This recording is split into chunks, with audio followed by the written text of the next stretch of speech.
Hi, my name is Beverly Tipton, and I'm doing a speech on animal cruelty. Animal cruelty is becoming more of an epidemic each year. Cruelty to animals is defined as any type of mistreatment, whether it is by injury or neglect of an animal.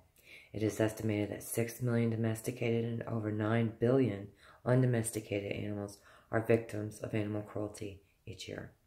Domesticated and undomesticated animals alike suffer from abuses such as overbreeding, fur trading, trophy hunting, slaughter, senseless injury, confinement, and torture. Animal cruelty can leave not only lifelong physical scars in many cases, but emotional scars from long-term brutalization that never may be healed. Awareness and better legislative reform to protect the rights of our animal populations is the only means of eradicating animal cruelty. It is estimated that 6.5 million domesticated animals, dogs, cats, and other pets, suffer some sort of abuse in the United States each year. However, only about 1.2 million cases are ever actually reported. 70% of the number is dogs, 21% is cats, and the other pets make up the remaining 24%. Florida is seeing an increasing rise in animal hoarding, and they have been since 2015. These animals become susceptible to ill effects such as hair loss, malnutrition and starvation, open wounds, non-socialization, feral, untreated illness, and in many cases, they even die. In these types of situations, the hoarders themselves suffer from mental illness and are unable to help their hoarding compulsion. Though the owner loves the animals very much, the lack of care and overpopulating the residence with the animals is still a form of animal cruelty. In 88% of domestic abuse cases, it has been documented that animal cruelty was common in the same residence. It's become such an uncommon occurrence that it led to the formation of the PAWS Act. Now, PAWS stands for Pets and Women Safety Act. And this means that if you're an abused spouse and you wish to leave your abuser and you have a pet, you can be welcomed into a shelter under the safety of the PAWS Act with your pet. Now, that is wonderful. Now, dog fighting is another common form of domestic animal cruelty. We have all become aware of pit bulls being used, and they're the recognizable victims of this barbaric sport. Yet most people don't realize that over 10,000 bulldogs each year die from bullfighting. Signs of animal cruelty among the domesticated animals is really easily identifiable. Signs include open wounds. It could be injury or neglect. Some cases, it's just abandonment, matting or hair loss, scarring, obvious pain, and extreme physical deformities are really easy signs for people to see. Now, undomesticated animals are the victims of animal abuse as well. 9.1 billion agricultural animals are slaughtered each year for human consumption. Though it is necessary to sustain human diets, the way that animals are slaughtered are brutal and unnecessary in their extremes.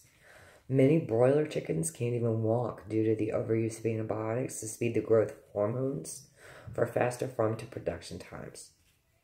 Large game animals, believe it or not, the giraffes are included in this category. Water buffalo, elephants, bears, and big cats are victims of overhunting and gaming trophies. And in many instances, as horrible as it sounds, once they have killed the wild animal and taken their precious photograph with the dead carcass, they don't even taxiderm it. They just leave the poor animal there, dead. Okay, so elephants and rhinos are also senselessly slaughtered, and we all know why. It's for their ivory tusk.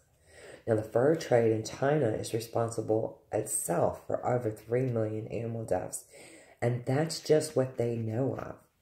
And so when you buy that nice fur coat and you think it was only a fox or a mink or baby seals that made it, hate to tell you, but it takes anywhere from 40 to 150 pelts, the furs, the skins of a dead animal. And China doesn't care if they use rodents, dogs, or cats. So it really, you need to think about what you're putting on your back. Whales and other wild animals also fall victim to animal cruelty. They are abused while they're confined in circuses and aquariums for the sole purpose of entertaining humans. Animal testing is unfortunately where it doesn't matter if you're a domesticated or undomesticated animal. You can serve a purpose as far as research and scientific testing goes, and that's just horrible. There are ways that we can test medications. We can do genetic testing without having to punish, confine, just torture these poor animals. And unfortunately, most all of them end up dying. Now, animal legislative laws are getting progressively better each year. Animal abuse is now considered a felony in all 50 of the United States. The federal government is now mandating that cases of animal cruelty be compiled by state and federal agencies. Now, before 2016, it was difficult to spot the growing trends in animal abuse because not all of the cruelty cases were handled by the police. You would think they were, but they weren't. See, it just depends on where you live.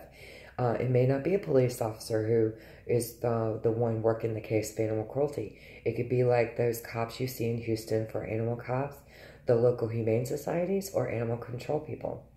So because so many different people were handling the animal cruelty cases, they all didn't talk to each other. And so it was really hard to figure out the growing trends and patterns of animal cruelty. Prison time and large fines are the common punishments for animal cruelty, and it is considered a felony. Yet the statistical data for animal cruelty cases are not getting lower. They're actually growing. Now, this could be because we're now mandating that the federal and state agencies work together. So maybe we're now seeing actual numbers that may have, in years past, have been much higher, and we just don't know. But at the time, now that it's all being mandated, instead of that number going down, it's actually getting bigger. So we need to stop the unspeakable abuses in our nation to our animals. And knowing how to spot the signs of animal abuse and willingly reporting it when we see it to our local police departments is one of the first ways that we can stop animal cruelty in our country. Supporting agencies such as the World Wildlife Federation, local humane societies, supporting people who help those under the PAWS Act, and not supporting things such as circuses, zoos who've been cited for animal abuse, or entertainment shows like the ones they put on at SeaWorld is another way that we can help support and stop animal cruelty.